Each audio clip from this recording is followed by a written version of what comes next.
Hello everybody, this is Gerald Snivy and welcome back to more Let's Play Ratchet and Clank.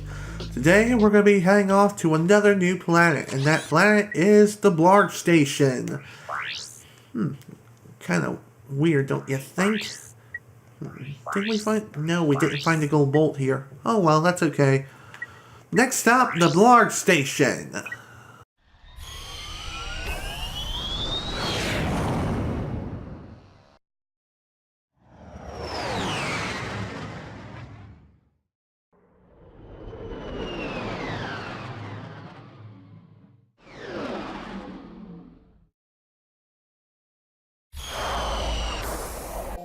Welcome to the Blarg Station, aka Chairmen Drek's research facility of weapons of mass destruction, amongst other things.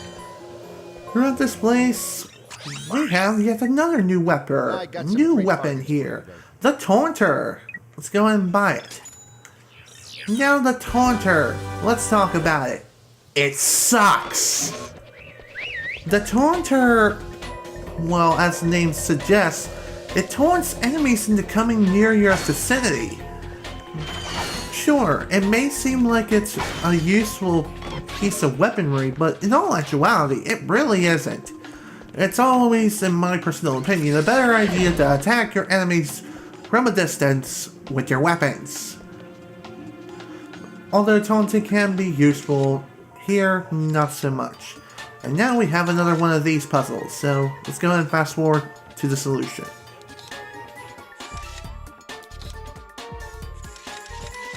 And that didn't take very long at all. And I probably won't fast forward through that solution. Well, at this point, we now are introduced to yet another new game mechanic. We can send Clank out to certain points when the game tells us to do so and gives us the option to. Let's go ahead and do it. Go ahead, Clank, do your thing. Now, Clank is much weaker than Ratchet. He only has his melee attack to fall back on instead of using weaponry. And his melee, it doesn't have that much range. Also, Clank can't jump very high, which is rather weird, but whatever, it's Clank, what can you do? But thankfully, in Clank segments, you don't have to fight very large enemies, for the most part. Oh, shut up, Gadgetron. I know about jumping into the air. Also, you don't want to destroy that wooden box when you first see it. Instead, you want to jump up here to get more wooden boxes. Okay, Clank, come on, let's get to work here. Clank still has the ability to glide, just double tap the X button, but again, Clank can't jump very high, but he can still glide. So keep this in mind, make sure you're jumping from a high position before you start gliding. Otherwise you're just gonna fall to the ground and just be dead. You'd be like a pancake and you'll be dead. We don't like dead. We don't like dead robots. Well, actually, robots can't die per se. Well, actually, what am I saying? Yes, they can. Robots can die. It's just not likely to happen. They don't die in the same way that we humans do. They eventually just break down and it's like you can't really fix them anymore. Certain things like this happen. Speaking of something like this happening, recently Microsoft has dropped the support for Windows XP. What do I think of this? I personally don't care because I don't use Windows XP. My mother previously used Windows XP, but before I moved up here to Maine, I was kind enough to use some of my money to purchase my mother a new computer. And I really mean a brand new freaking computer, customized for her work settings. So it's just a basic computer, can do basic things like Microsoft Word and surf the web, stuff like that. Be able to do bills online, that sort of stuff. And the computer itself only cost me about $200-ish bucks. But again, that came from like a 64-bit. That came from the fact that I wanted to use a 64-bit operating system on her machine instead of a 32-bit because 64-bit is just plain better and is pretty much the standard here. Not the other way around, buddy. Okay, okay. Also, I want that gold bolt. And you can sue me if you think otherwise. Also, I'm not 100% sure, but unlike Ratchet segments when you have checkpoints at certain points and you can go back there if you happen to die, here you don't get diddly. You don't get any checkpoints at all, and you have to return to a previous point if you happen to die. Also, glitch. Glitches are fun. Not. I seem to have noticed more glitches with this version as opposed to the original. Yay. Just shows you how much of a technical genius we are.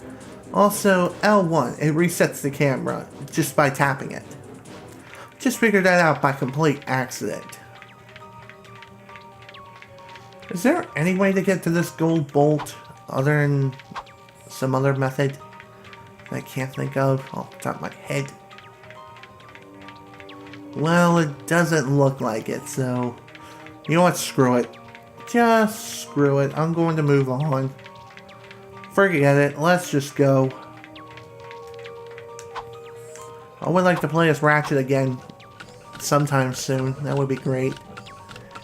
Yeah, if we can go back to Ratchet after we collect what we need to collect here, that'd be great. Then again, I really feel like I'm missing something over here. Something that should be obvious, but F it. Just F it. Well, there's one of the bigger enemies of which we would normally be able to face as Ratchet with no problems, because we could just shoot it or throw a bomb at it. But as Clank, by himself, he can't really do much on his own. Instead, we have to find these little robot guys, whose names I can't remember off the top of my head, but you have to give them commands. After you find them, you have to break them free, and when you're near the enemy in which you have to target, pull up your weapon cursor by pushing and holding the triangle button. This brings up a list of commands. There are 4 commands: wait, follow, attack, and enter. Wait is like putting your bots on standby mode. They'll stay exactly where they are, and they won't follow you anywhere.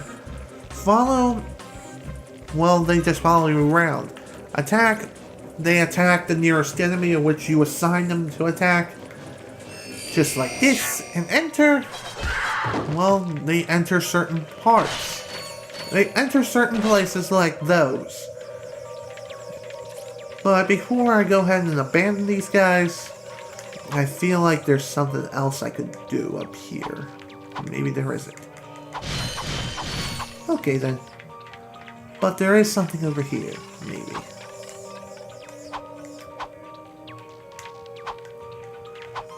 Okay, it's nothing. Well, thanks a lot, game. Like I said, I haven't played this game in forever, and this is technically only my second playthrough of the game, so I can't exactly remember everything off the top of my head. But in order to get these guys to enter, just pull up your command circle thing and select enter. The yellow number displayed on top of this thing is the number of bots needed to enter these things. Also, if your little robots die in battle, well, they'll just return to their previous spawn point where you found them. Ooh. Wow, looky looky. Yes, indeed. It's very nice, Clank. It's a very nice piece of equipment. And it's also a very important one, too. The Gadgetron Hydro Displacer uses Insta-faucets and Insta-drains. Using it, you can drain and fill pools. Our sensors do not detect any on this space station. Well, Gadgetron has pretty much told us what this thing does. this thing fills in and drains pools of water. Within certain areas, that is. But there aren't any on the station, and so we can't really show off the thing of which I was talking about just a few moments ago, so that kind of stinks, but that's okay. Things happen. We'll be able to show it off eventually. Right now, let's go ahead and return to Ratchet. I'm back. So you are. And I found this. Hey, cool. It's what is it? A hydro displacer. Great. I always wanted one of those, I guess. Oh, Ratchet. Did you know you can place any gadget or weapon on your quick select? Just pause. Well, thanks, Gadgetron. I kind of forgotten about that. Well, no I didn't. What am I saying? But anyways, with that, our quick select thing is actually completely full. And thus, no more weapons are going to appear on this little weapon select triangle thing. But there is a way to select weapons manually, and that is to pause the game and pull up the weapons menu, and select the weapons this way. So, in one way, you can actually get the benefits of a future Ratchet and Clank game by manually going into the weapon menu and selecting said weapon. And gadgets such as the Trespasser and the Slingshot, you can select them here and equip them, so long as they have the green square icon. What am I saying? Just select an icon and push X to equip said thing. Simple as that. At certain points, we will have to reorganize our little thing. Our little quick select circle, I should say. Now it's time for one of the more annoying parts of this game. Annoying small enemy ambushes such as these. Yay! Frogs of death. And these guys are practically everywhere, so a couple of ways you can take care of them relatively quickly and easily. You throw a bomb glove and do things the hard way, or you can use the suck cannon to suck them up and then start firing all willy-nilly, or you can use the flamethrower and burn them to a freaking crisp. Now here's one instance of when the taunter can actually be useful. To drag these guys forward. And so, here. You can taunt certain enemies to have them come towards your position. And with this you can use your mid-range or close-range weaponry to take them out much more easily. And that's really the only reason why the taunter would be useful. But to me, the taunter isn't so useful. Unless I really need the enemy to come to me.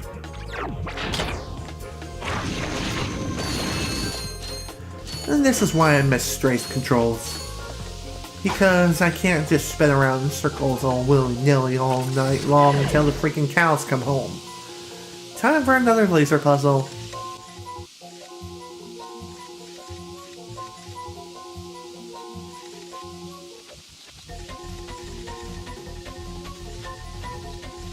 Well, that was easy. Oh, hi! How you doing, frogs? But anyways, with that we gain access to another special secret stash of bolts. Yay! Bolts and ammo and also extra health for when we need it. I think. I didn't see any extra nanotech tanks around, but whatever. Wow, I can't believe I forgot to show off the Glove of Doom. Well, let's go ahead and show this thing off then. Go ahead and equip it, and I'll go ahead and show you all what it does, as soon as we can find some enemies. Now we have a series of platforms in order to climb and stuff, because platforming in a platformer? What blasphemy is this? I thought you'd go around and scream as if you were a little kid. Screaming, oh my god, did you just see that quick scope, no scope, 360, double wide line, cancel, bull crap. But yeah, that's what the Glove of Doom does. It releases little guys to... Well, here's a brand new box. These boxes or crates, what they are? Well, you can't really destroy them via normal methods. Instead, what you have to use is... Also, in order to move forward, you do need to defeat these two guys. You can do this in several ways. Shoot them, or just throw the Omni Wrench and save yourself some ammo. Oh shoot. Come on, let's go. Follow me, boys. Let's go to town, let's get to work. After I pull out the freaking flamethrower. Oh yeah, you gotta love the flamethrower for tight corridors such as this. But much like the blaster, the ammo consumption is very high. You can consume a lot of ammo very quickly and not even know it.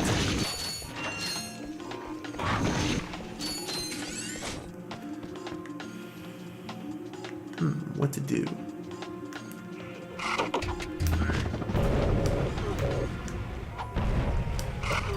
Okay, that's not working. Let me try something else.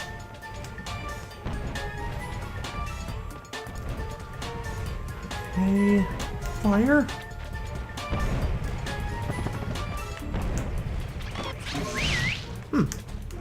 Well, that's one way of getting things done. Why didn't I think of it sooner? And here I go dissing the taunter being a useless piece of crud. It actually isn't. It isn't so useless after all. But I still think it's pretty useless. Also, we have another checkpoint, so... whatever. Deed is done. I want the flamethrower, not the slingshot. Dang it. Oh.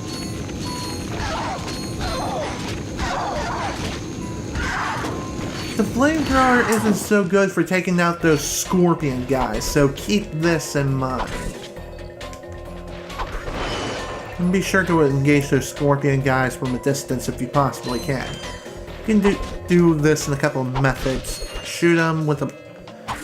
throw a bomb at them, or you can whack them with the Omni Wrench from a distance by throwing it, if that wasn't obvious. Also, I need ammo. I need ammo. Resi 5 is on the brain today, apparently. Not really. But anyways, another gold bolt for me. Yay! I like gold bolts because they're gold. And really, I should go over what the gold bolts are for, other than the fact that they come into play in New Game Plus. This is true, yes. And now I should actually just go over what they're used for. And their use in New Game Plus, within the first planet, you can use a gold bolt or a certain number of gold bolts along with your regular bolts to purchase gold weapons. Gold weapons are cosmetic only.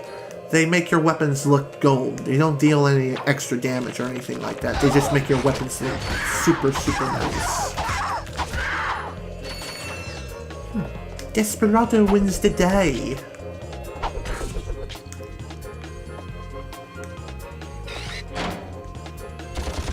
You gotta love the blaster's targeting system, because with the blaster, you essentially get 1-hit pro. By the way, that's a Call of Duty joke. It has to do with the fact that the camera system within the game is very wonky. And by that I mean the multiplayer portion. Not so much the single player. But in here we have ourselves our first ever boss battle. Let's go on in. And it's against this giant scorpion. Scorpion. Where's Sub-Zero when you need him? But really, it's pretty easy to deal with. Just, use the bomb glove for the most part, or whatever you want. I think there's a skill point involving having to kill him with your wrench. And I mean just with your wrench and not using any other weaponry.